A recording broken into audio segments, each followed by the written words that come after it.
Baik, pertanyaan pertama dari saudari Fadila Gusman, di mana pertanyaannya adalah berdasarkan rumusnya, tetapan kesetimbangan semestinya memiliki satuan yang bergantung pada selisih koefisien reaksi dan hasil reaksi.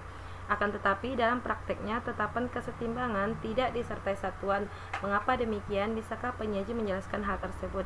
Nah, di sini kami akan mencoba menjelaskan pertanyaannya, yaitu ada dua pendapat mengenai satuan dari ketetapan kesetimbangan ini. Di mana pandangan pertama mengatakan bahwa tetapan kesetimbangan memiliki satuan atau dimensi. Contohnya, yang pertama kita dapat melihat di sini reaksi yang terjadi antara 2A ditambah dengan B setimbang dengan C ditambah dengan 3D. Nah, di mana satuan konsentrasi setiap zatnya adalah M atau molar. Nah, di sini kita dapat melihat tetapan kesetimbangannya, yaitu konsentrasi dari produk dikalikan dengan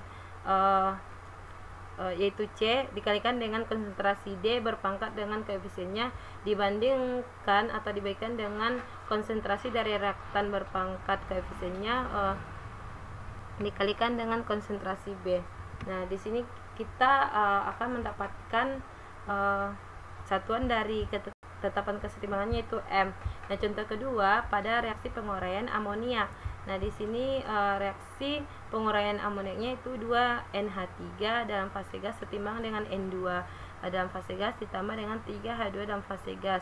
Nah, tetapan kesetimbangannya yaitu seperti tadi, konsentrasi dari N2 dikalikan dengan konsentrasi H2 berpangkat koefisiennya dibandingkan dengan NH3 berpangkat koefisiennya itu 2. Mohon maaf di sini kurangnya 1.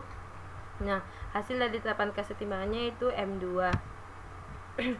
Sedangkan pendapat kedua mengatakan bahwa satuan dari tetapan kesetimbangan itu tidak ada atau tidak berdimensi, di mana dasar pemikiran yang mempertahankan bahwa tetapan kesetimbangan memiliki satuan adalah keajegan dengan hukum aksi massa, sedangkan pemikiran yang mempertahankan tidak berdimensi adalah karena tetapan kesetimbangan ini nilainya tetap, maka jika memakai satuan dimensinya harus tetap, sedangkan jika diturunkan dari hukum aksi massa tadi dimensi satuannya dapat beragam atau bergantung bentuknya. Nah, nilai Kc menjadi tidak bersatuan ketika delta N-nya sama dengan 0.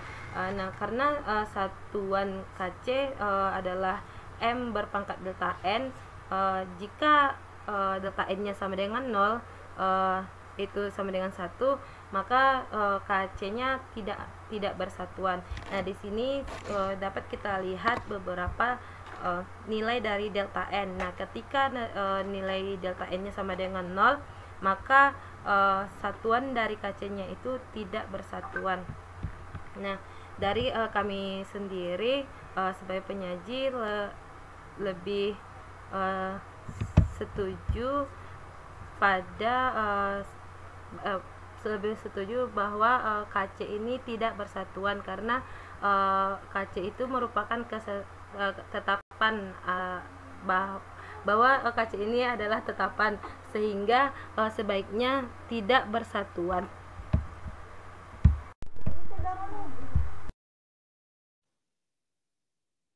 Baiklah, di sini saya akan melanjutkan menjawab pertanyaan dari Saudari Lutfia Azmi dan Suci Sukmawati Safei, di mana pertanyaan dari Saudari Lutfia Azmi yaitu mengapa pasta solid dan liquid tidak dimasukkan dalam perhitungan Kc. Penyaji mengatakan karena volumenya itu tidak berubah.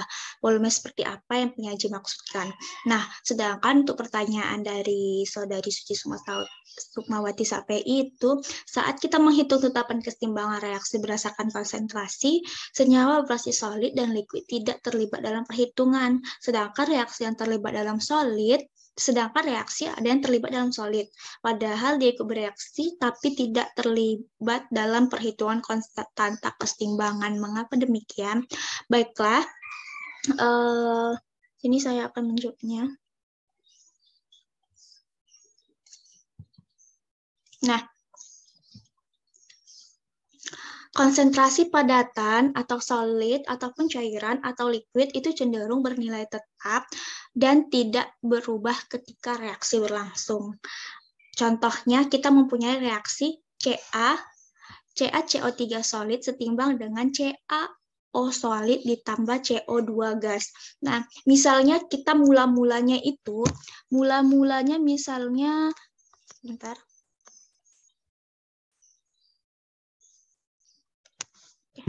Misalnya mula-mulanya si CaCO3 solid itu misalnya dia ada 5 molar. Nah, pada saat kesetimbangan yang dihasilkan itu juga ada 5 molar juga. Mengapa demikian? Nah, karena kan kita nggak mengetahui bahwa konsentrasi itu sama dengan mol per volume. Nah, misalnya di sini dia ada misalnya 5 molar ini misalnya kita misalkan aja dia awalnya itu 10 mol. Nah, misalnya yang di akhirnya itu dia ada 4 mol. Nah, tapi dia konsentrasinya itu tetap 5 molar. Kenapa demikian? Karena kita ketahui di sini, kalau konsentrasi dalam fasa solid, itu dia kan mol dan juga molnya itu akan turun, kemudian volumenya itu juga akan turun. Jadi, volumenya itu juga akan turun. Makanya konsentrasinya itu tetap. Karena kita ketahui bahwa untuk mencari konsentrasi itu adalah jumlah mol dibagi dengan volume. Kalau dia mempunyai fasa solid, dia nanti molnya itu akan turun dan volumenya itu juga akan turun. Sehingga bisa kita lihat di sini. Nah, si CaCO3 itu volumenya yang mana? Volumenya itu adalah yang ini. Dari zatnya itu sendiri. Makanya dia ikut volumenya itu berubah. Sedangkan kalau kita bandingkan dengan gas, misalnya kita ambil si CO2 ini kan. Kita ambil, misalnya dia mula-mula ada 5 molar. Nah, bisa saja nanti dia di saat setimbang itu dia ada hanya 2 molar. Nah, mengapa demikian? Bisa kita lihat kalau misalnya ini ada konsentrasi itu mencari konsentrasi kan jumlah mol dibagi volume. Di sini dia itu molnya akan turun. Nah, molnya akan turun. Molnya ini akan turun. Sedangkan kalau volumenya itu tetap. Makanya konsentrasinya berubah. Misalnya di sini ada 5 mol, misalnya awalnya nanti bisa saja di akhirnya ada 3,2 mol, seperti itu. Jadi kalau misalnya dia berfase gas, dia itu volumenya tetap. Kenapa volumenya tetap? Volume yang seperti apa? Maksudkan tadi seperti pertanyaan saudara Lutfi Azmi, kalau volume gas, itu dia adalah volume dari si wadahnya ini. Nah, bisa kita lihat dia sebelum bereaksi itu kan volumenya itu si wadah yang ini. Nah, setelah dia bereaksi, volumenya juga yang ini. Volumenya adalah si wadah ini juga. Makanya dia volumenya tetap, sedangkan molnya itu dia berubah. Sehingga dia nanti konsentrasinya itu berubah juga. Sedangkan untuk solid, dia itu adalah volumenya itu adalah zatnya itu sendiri, zatnya yang kecil ini. Jadi saat dia bereaksi, nanti dia ikut juga bereaksi si zatnya tersebut, sehingga dia akan menjadi sedikit. Nah, sedangkan si CaO ini, yang hasil reaksinya itu kan awalnya dia sedikit gitu, jadi dia jadi banyak.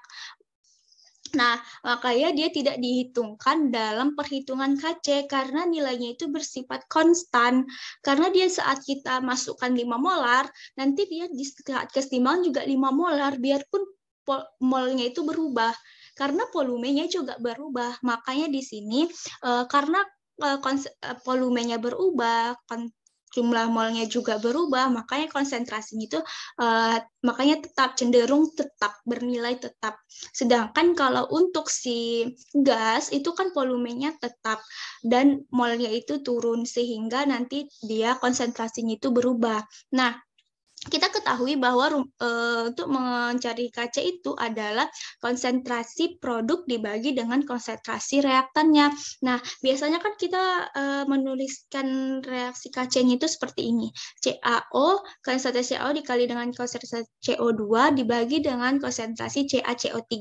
Nah, karena CaCO3 ini dan konsentrasi CaO ini bernilai konstan karena dia berfase solid, maka dia tidak dihitungkan ke dalam persamaan, jadi dia itu langsung diikutkan ke diserap oleh si Kc-nya ini, makanya dia konstan sehingga kita untuk mencari nilai Kc-nya itu konsentrasi CO2-nya saja yang berfase gas. Nah, itulah alasan mengapa si fase padatan solid itu tidak diikutkan ke persamaan reaksi. Nah, kalau untuk volumenya seperti apa? Kalau dia gas itu adalah volume wadahnya, sedangkan kalau dia solid dia itu volumenya itu volume dirinya, si zatnya itu sendiri. Nah, sedangkan kalau untuk liquid, misalnya kita punya reaksi seperti ini, kan? CH3COOH aqueous ditambah H2O liquid setimbang dengan CH3COO min aqueous ditambah H3O plus aki. Nah, yang kita ketahui untuk mencari nilai Kc-nya itu dia adalah produk dibagi dengan reaktannya. Nah, kita ketahui bahwa dalam 1 liter larutan CH3COOH itu konsentrasinya 0,1 molar. Nah, jumlah mol H2O adalah 5,5 mol, sedangkan jumlah mol CH3COOH itu hanya 0,1 mol. Nah, makanya di sini untuk yang fase liquid itu tidak diikutkan ke dalam fase reaksi karena dia itu memiliki jumlah mol yang lebih besar, sangat besar. Bisa kita lihat di sini H2O itu dia 5,55,5 mol. Sedangkan CH3COH itu hanya 0,1 mol. Sangat jauh perbandingannya. Dan dia cenderung sedikit berubah. Makanya dia dikatakan cenderung bernilai tetap karena hanya sedikit perubahannya gitu. Dan di sini CH3-nya itu hanya 0,1. Jadi kalau kita bandingkan H2O-nya itu yang 5,5 mol dengan 0,1 berarti itu kan bisa kita anggap dia cenderung tetap. Nah, oleh karena itu perubahan H2O menjadi H3O+ itu sangat kecil. Nah, sehingga konsentrasi H2-nya itu kita anggap tetap. Nah, makanya untuk konsentrasi liquid karena konsentrasinya itu sangat padat, sangat pekat maksudnya, sehingga dia itu langsung diserap oleh konsentrasinya itu oleh si konstantanya itu konstanta Kc-nya. Nah, sehingga di sini di dalam persamaan ini bisa kita lihat yang diikutkan itu hanya berfase aqueous saja. Nah, itulah mengapa untuk berfase liquid sama berfase solid tidak kita ikutkan ke perhitungan kesetimbangan kimia. Mungkin itu saja yang saya sampaikan. Terima kasih. Assalamualaikum warahmatullahi wabarakatuh.